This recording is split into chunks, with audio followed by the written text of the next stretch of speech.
안녕하세요. 지혜의 목소리 지달입니다. 여러분, 건강을 위한 지혜를 어디에서 찾고 계신가요?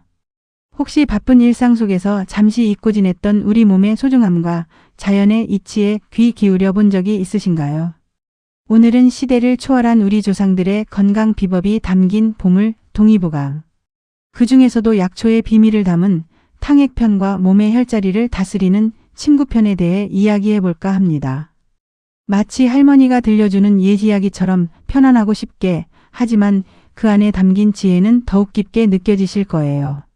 현대의학이 눈부시게 발전하고 있는 이 시대에도 여전히 변치 않는 우리 몸의 이치와 자연의 섭리를 담은 동의보감, 특히 탕액편 제세권과 친구편은 우리 일상 속 건강을 지키는 데 필요한 소중한 지식들을 가득 품고 있습니다.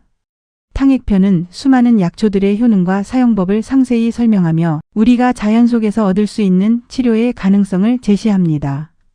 반면 친구편은 침과 뜸을 이용해 우리 몸의 에너지 흐름을 조절하고 스스로 질병을 이겨낼 수 있는 힘을 길러주는 방법을 알려주죠. 이 두 가지 치료법은 동의보감의 핵심 축을 이루며 서로 유기적으로 연결되어 전인적인 치료를 가능하게 합니다. 잠시 후 이 보물 같은 내용들을 아주 쉽고 명확하게 그리고 깊이 있게 풀어드리겠습니다. 여러분의 건강한 삶을 위한 지혜로운 시간이 될 거라 확신합니다. 자, 그럼 지금부터 동의보감의 신비롭고도 실용적인 세계로 저 지달과 함께 떠나볼까요? 마음을 편안하게 가지시고 귀 기울여 주십시오. 오늘 우리가 집중적으로 살펴볼 부분은 바로 탕액편과 친구편입니다. 먼저 탕액편에 대해 자세히 이야기해 볼까요?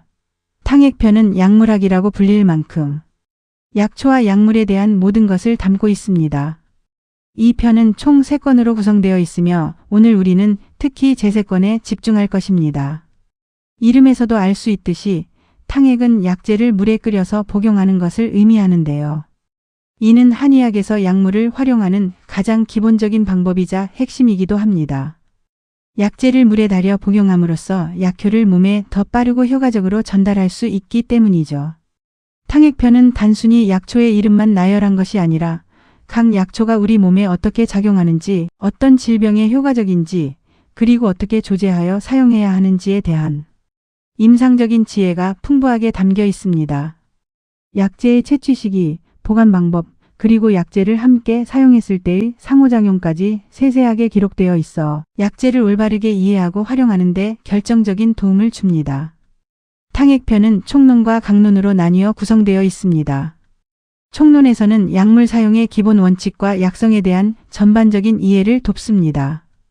예를 들어 약물의 오미신맛, 쓴맛, 단맛, 매운맛, 짠맛과 사기찬 성질, 뜨거운 성질, 따뜻한 성질, 서늘한 성질과 우리 몸에 미치는 영향에 대해 설명하고 약물을 선택하고 조합하는 데 필요한 기본적인 지식을 제공합니다.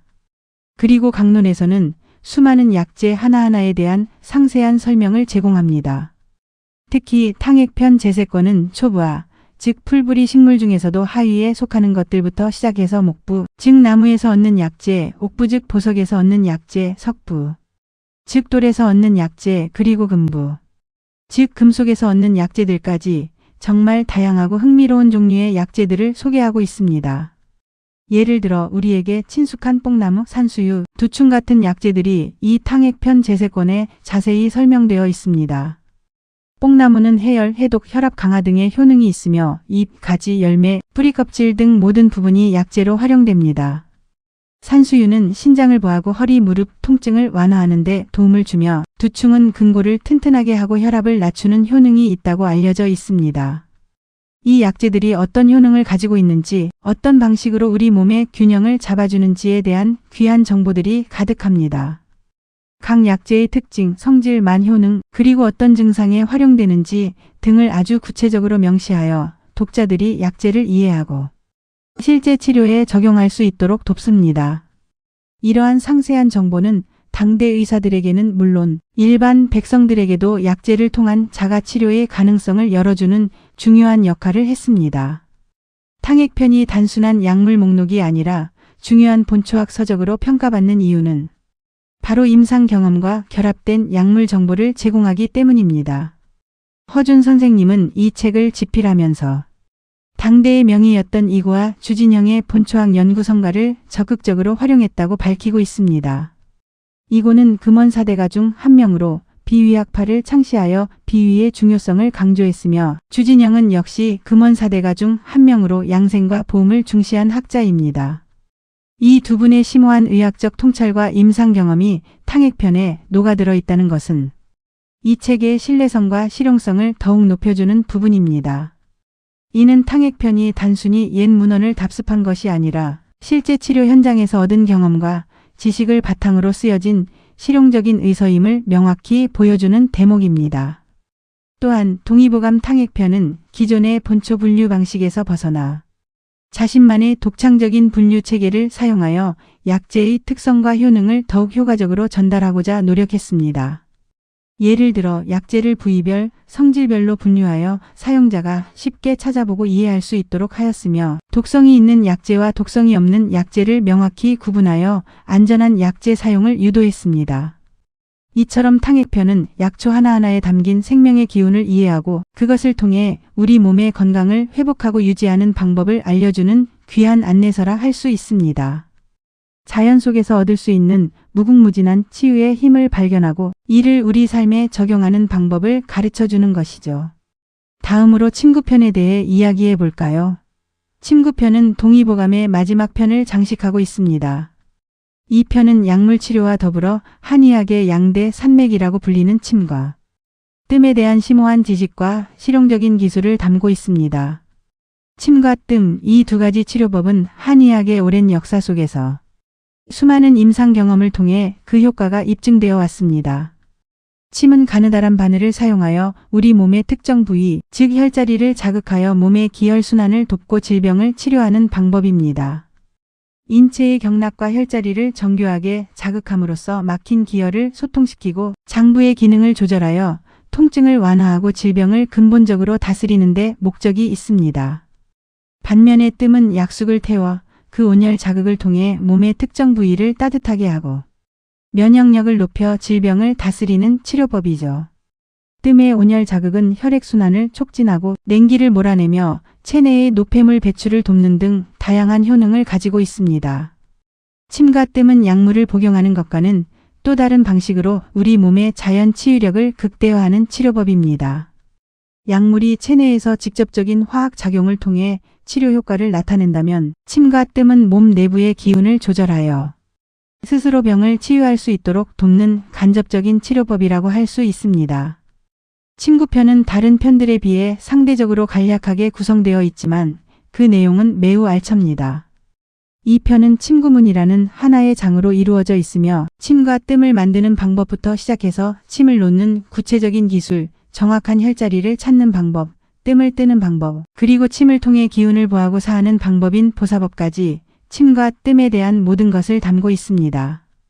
예를 들어 침을 만들 때 사용되는 재료의 선택, 침이 두께와 길이, 침 끝의 형태 등 침 제작에 대한 세부적인 지침이 포함되어 있어 최적의 치료 효과를 낼 수 있는 침의 조건을 제시합니다. 또한 혈자리를 찾는 방법에 대해서는 해부학적인 지식뿐만 아니라 손가락으로 촉진하여 정확한 위치를 파악하는 실질적인 방법들을 상세히 설명하고 있습니다. 이어서 우리 몸의 에너지 통로인 12경맥과 기경팔맥에 대한 설명도 빼놓지 않고 있습니다. 이 경맥들은 우리 몸 전체를 연결하고 있는 중요한 통로이며 생명의 기운인 기와 혈이 흐르는 통로입니다. 이 통로를 이해해야만 침과 뜸의 효과를 극대화할 수 있기 때문입니다. 각 경맥이 어떤 장부와 연결되어 있는지, 어떤 질병과 관련이 있는지에 대한 깊이 있는 이해는 침술가에게 필수적인 지식입니다. 침구편의 주요 내용을 좀 더 자세히 들여다보면 먼저 제구침법이라는 부분이 나옵니다. 이것은 9종류의 침의 형태와 각각의 용도를 자세히 설명하고 있습니다. 예를 들어 호침은 가장 일반적으로 사용되는 가늘고 긴 침으로 다양한 질환에 폭넓게 활용됩니다. 창침은 길이가 길어 깊은 부위의 혈자리를 자극하는 데 사용되며 원침은 끝이 뭉툭하여 피부를 찌르지 않고 표면을 문질러 자극하는 데 사용됩니다. 이처럼 침의 종류에 따라 그 쓰임새가 다르다는 것을 알 수 있죠. 다음으로는 사시침법이 등장하는데 이것은 계절에 따라 침을 놓는 방법이 달라져야 함을 강조합니다. 봄에는 양기가 상승함으로 기운을 발산시키는 침법을, 여름에는 더운 기운이 왕성함으로 열을 내리는 침법을, 가을에는 기운이 수렴되므로 기운을 모으는 침법을, 겨울에는 기운이 저장되므로 몸을 따뜻하게 하고 보하는 침법을 사용해야 한다는 지혜가 담겨 있습니다. 우리 몸이 자연의 변화에 민감하게 반응하듯이 치료법 또한 자연의 흐름에 맞춰야 한다는 선조들의 깊은 통찰과 지혜를 엿볼 수 있는 부분입니다. 그리고 가장 중요한 부분 중 하나가 바로 혈에 대한 설명입니다. 침구편에는 다양한 질병 치료에 유용한 혈자리들이 상세하게 소개되어 있습니다.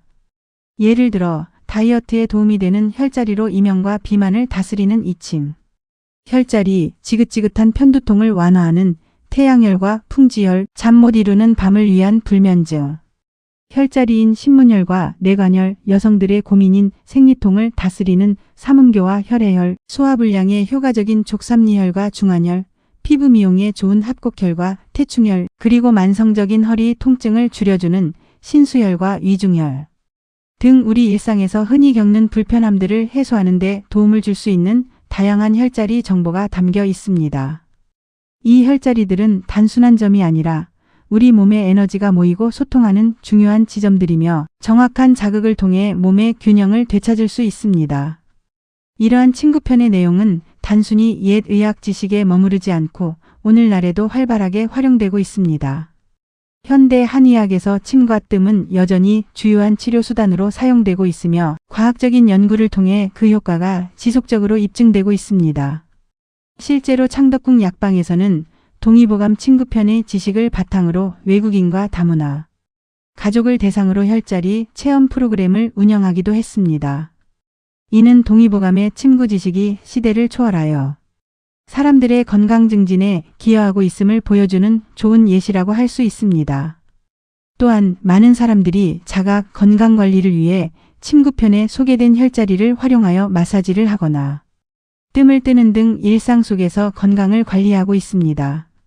침과 뜸은 부작용이 적고 효과가 뛰어난 치료법으로 앞으로도 그 가치가 더욱 높아질 것으로 예상됩니다. 결국 동의보감은 탕액편을 통해 약물로 우리 몸의 균형을 맞추고 침구편을 통해 침과 뜸으로 몸의 에너지 흐름을 조절하는 방법을 알려주면서 한국 전통의학의 두 가지 핵심 치료법을 구체적이고 체계적으로 제시하고 있습니다. 약물과 침, 뜸은 서로 보완적인 관계를 가지며 우리 몸의 건강을 전인적으로 돌보는 데 중요한 역할을 합니다.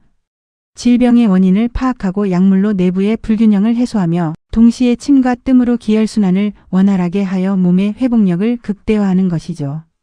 이 두 가지 치료법을 함께 이해할 때 동의보감의 진정한 가치를 더욱 깊이 느낄 수 있습니다.